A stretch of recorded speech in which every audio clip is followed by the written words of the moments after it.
কিন্তু কখনো লাঠির আঘাত, লোহার রড এইসব ব্যবহার করতে আমার কর্মজীবনে আমি 30 বছরে দেখি নাই।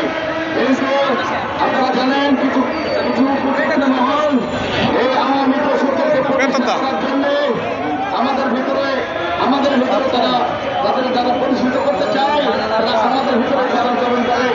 অতএব আপনাদেরকে বলে দিতে চাই, সচিবালয়ের ভিতরে আওয়ামী দোষরদের কোনো অবস্থাতেই প্রতিষ্ঠিত হতে দেওয়া যাবে না। আগামী দিনে আরো পূর্বের আন্দোলনে আমাদের ডাকে সমন্বয় পরিষদের ডাকে আমরা সম্মিলিতভাবেই আমরা বসে তখন আপনাদেরকে আহ্বান করি।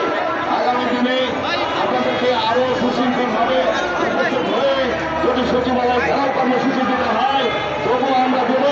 তবে এই কালো আইন বাতিল করা না ছাড়া আমরা ঘরে ঢুকবো না।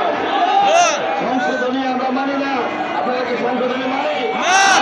মানার জন্য যদি হতো তাহলে আমাদের এই আইন আগেই সংশোধন হয়ে যেত। আমরা যেহেতু সংশোধনের পক্ষে না, সেইটা সম্পূর্ণ এই কালো আইন বাতিলের পক্ষে।